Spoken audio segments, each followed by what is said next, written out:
Welcome, curious minds, to the deep dive. Part of the Lior Super Fun Learning Hour seminar series. Exactly. This is where we plunge into fascinating topics, pull out the key stuff, basically help you get well-informed fast. And if you've been with us, you know we're deep into exploring the unconscious mind. Right. This is our third deep dive in that series. And today we're tackling Betty Joseph's really important 1986 paper, Envy in Everyday Life, a classic. Yeah, it really is. And that's our mission today, isn't it? To kind of unpack what Joseph is saying about envy. Because she argues it's not just some, primitive baby thing. No, not at all. It's this ongoing, active presence. It quietly shapes, our relationships, work, how we even see ourselves. So we want to explore those subtle ways it shows up and what it actually means for navigating daily life. And Joseph really gets you thinking about how envy isn't just about wanting someone's stuff, right? Right. It can target their capacity to enjoy things or to think clearly or even just to create something. It's surprisingly pervasive. And often totally unconscious, which is what makes it so tricky. Exactly. That unconscious dynamic is key. So let's get into this green-eyed monster. Though, as Joseph shows, that phrase barely scratches the surface. It really doesn't. She starts by, challenging our basic idea of envy itself. Yeah. I mean, she calls it an everyday emotion known to everyone. It's everywhere in literature. Absolutely. You think of Shakespeare, Othello, right?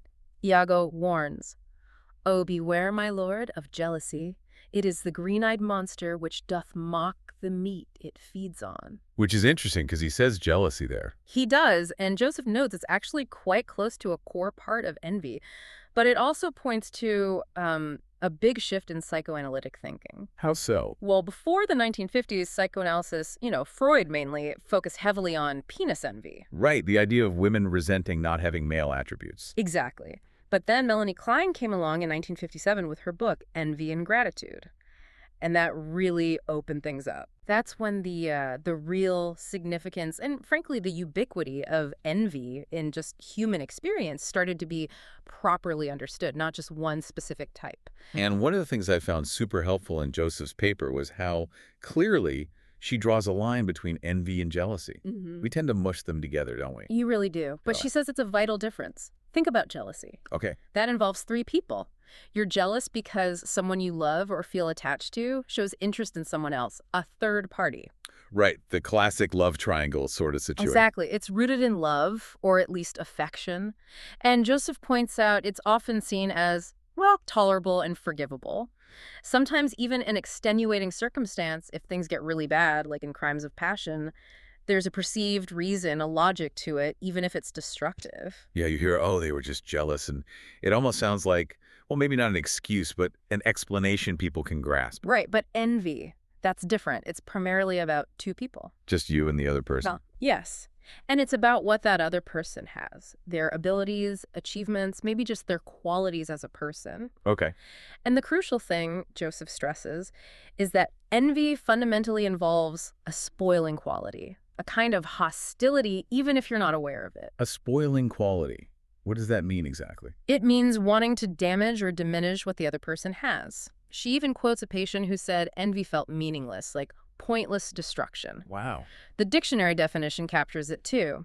The feeling of mortification and ill will occasioned by the contemplation of superior advantages possessed by another. Mortification and ill will, that sounds pretty intense. It is. And the key difference from jealousy, Joseph says, is that the spoiling is done from hatred, pure and simple. There are no extenuating circumstances. So with jealousy, you might spoil something out of hurt love, but with envy, it's just malice, a desire to bring the other person down. Pretty much. Raw ill will and a desire to diminish their goodness. That really shifts how I think about it. And it's also different from greed. Right. Another easy confusion. Yes, definitely. Greed is about wanting to get something for yourself. The greedy person sees value in something and wants to possess it, even if others lose out. They want to acquire it. Right. But the envious person, Joseph says, they're often less interested in getting the thing to enjoy it themselves. So what do they want? Their main impulse is to take it away from the other person, to spoil it, damage it, diminish it. So it's more about the other person not having it. Exactly. They might take it over afterwards, make it their own in some way, but the primary drive is destructive. It's about knocking the other person off their perch, so to speak. Okay, so if this spoiling, this diminishing, is so central to envy, how does Joseph say this actually plays out in everyday life. Because she insists it's often really subtle. Yeah, not always big dramatic blow-ups. It can be conscious or unconscious. Okay. Consciously, it might just look like resentment or a vague sort of hostility, maybe It's competitiveness that feels a bit off. a bit Yeah, exactly. But when envy is really powerful, she says it causes actual trouble, like constant carping criticism, always finding fault. or those snide remarks that just undercut someone. Precisely. Or that inability to give straightforward praise. It always comes with a but. Well, it was good, but... Ah, yes, the qualifier. Always finding some reason to sort of knock the other person down a peg. Exactly. Diminishing their achievement. I think we all know people like that, or maybe even catch ourselves doing it sometimes. It's such a common dynamic, that finding a flaw thing. It really is. And Joseph argues the spoiling is probably fundamental to envy. Right. It can be literal, like actual mudslinging, damaging, or hurting another person or his possessions. Okay, like vandalism or spreading rumors. Yeah, but it's often psychological spoiling, like hurting another person's attributes or achievements in his own mind, or doing it outwardly through criticism, mockery, or provocation. That provocation piece sounds interesting, like deliberately trying to get a reaction. Yes. She gives the example of needling someone, provoking them, until the other loses his cool. Ah, okay. So you spoil their calm, their self-possession. Exactly. Joseph calls it a very clear weapon in analysis. But you see it outside therapy, too. It's a way of diminishing the other person by making them react negatively. Wow. But what really struck me was the flip side of this. The impact on the envious person's ability to receive. Ah, yes. That's deeply insightful. Joseph says the deeply envious person cannot bear to face another's success, enjoyment, pleasure. That makes sense, right? Yeah, that fits the definition. But it goes further. They cannot bear that something good is given to him by another person. Cannot bear it. Why? Because receiving something good acknowledges that the other person had something good to give. It highlights the very goodness in the other that stirs the envy in the first place. So they can't enjoy the gift. They struggle to. They can't really enjoy it. They begrudge recognizing its goodness, or they find it impossible to express gratitude. That sounds incredibly painful. It is. Joseph mentions a patient who literally cannot get it out.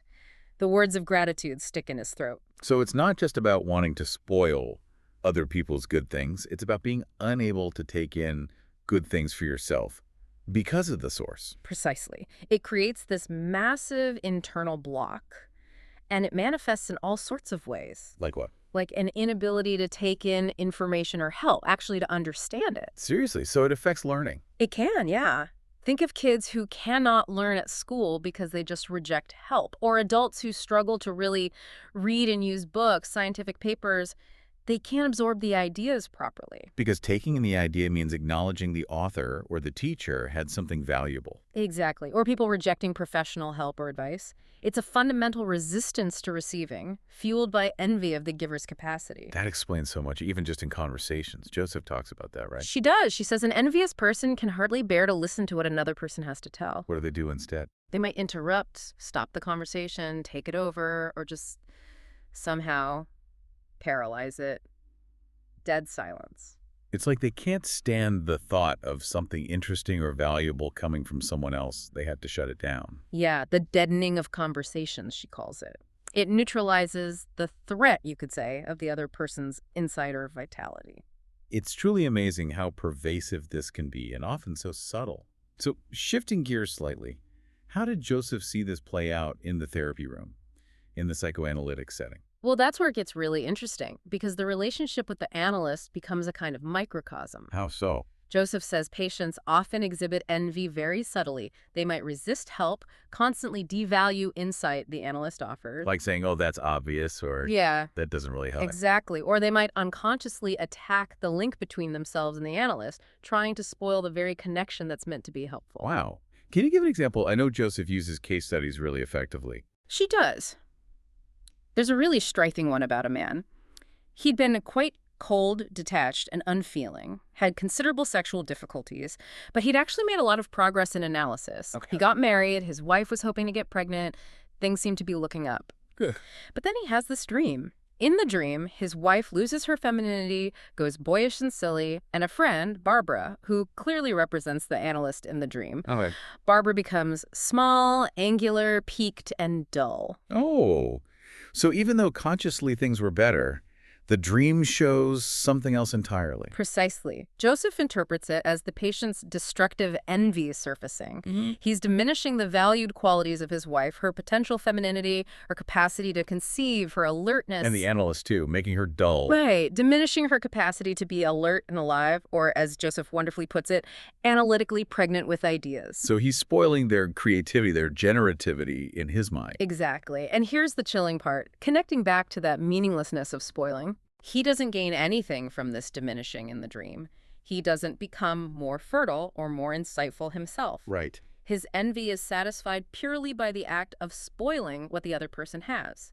It truly doth mock the meat it feeds on. His psychic balance, in a perverse way, is restored when there's nothing left to envy. That is profoundly disturbing. Just the satisfaction of destruction itself. It really is, and it highlights the challenge for the analyst. I can only imagine.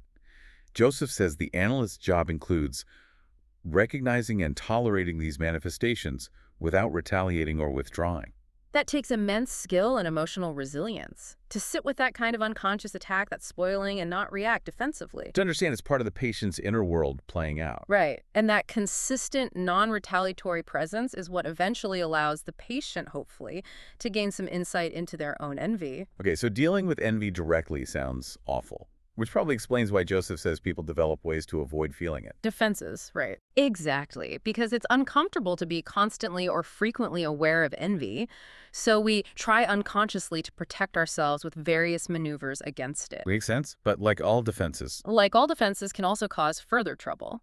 They might provide temporary relief, but they come at a cost. What are some of these defenses? Well, one common one is idealization.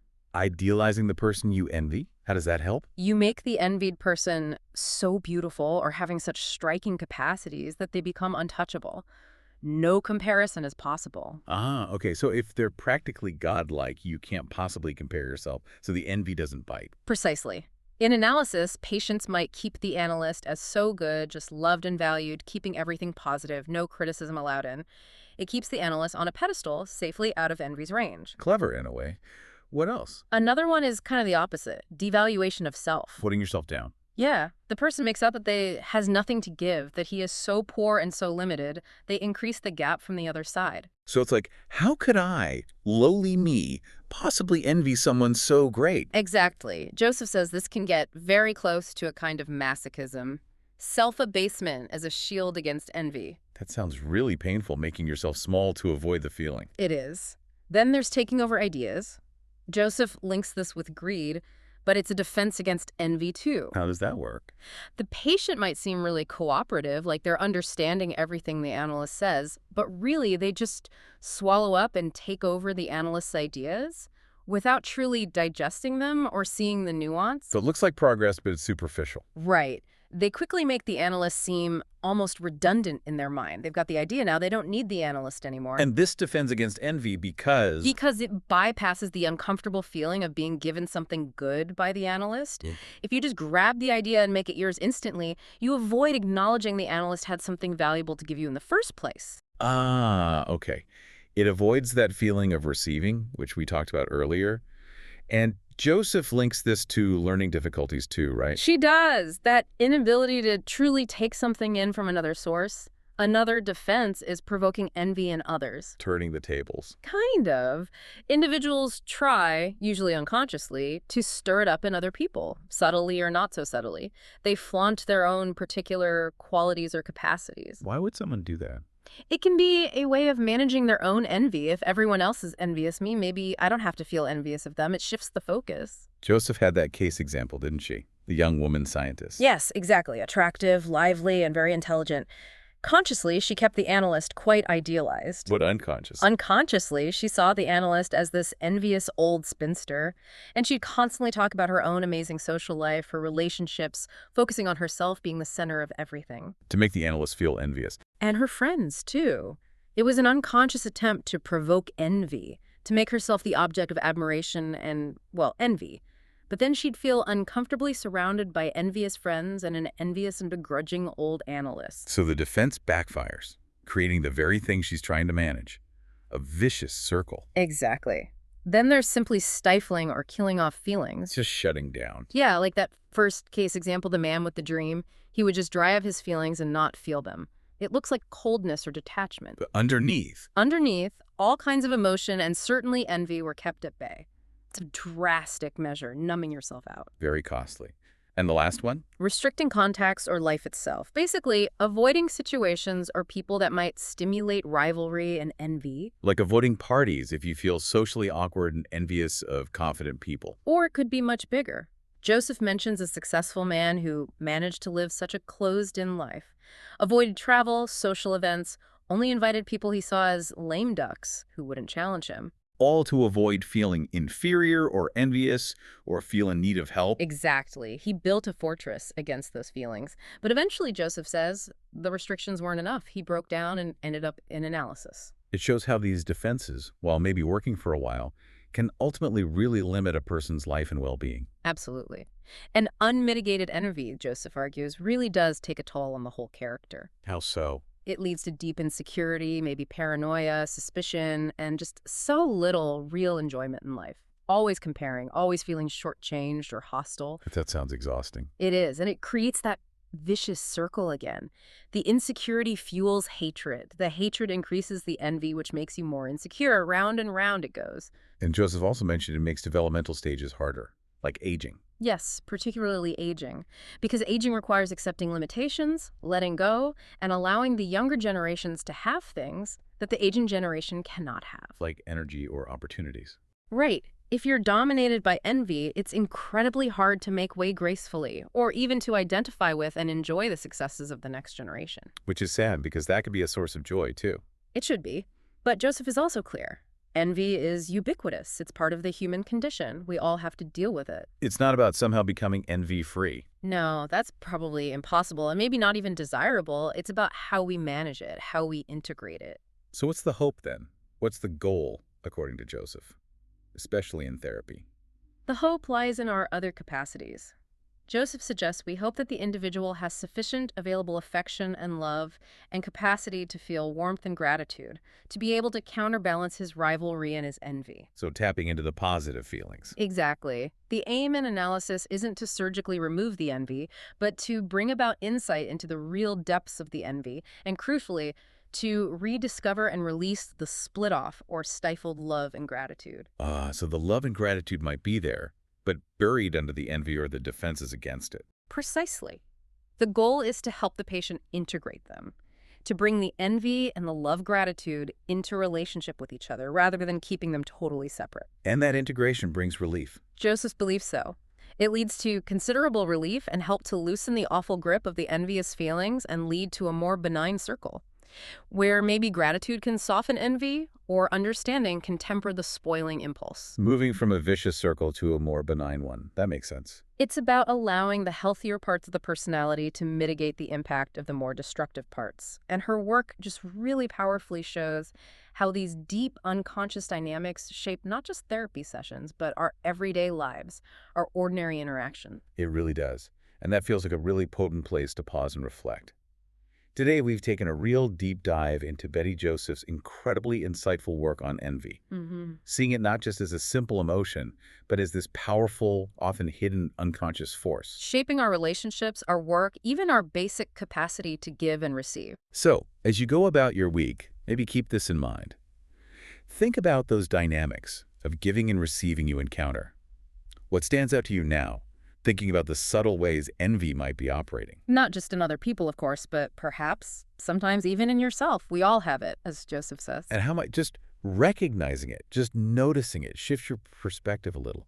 What does it actually mean for you to truly take in something good, an idea, a compliment, some help, without that little needling feeling to diminish it or its source? Yeah, something to chew on. Definitely. Well, thanks for joining us for the deep dive here on the Lior Super Fun Learning Hour. We'll be back soon with more deep dives into fascinating ideas.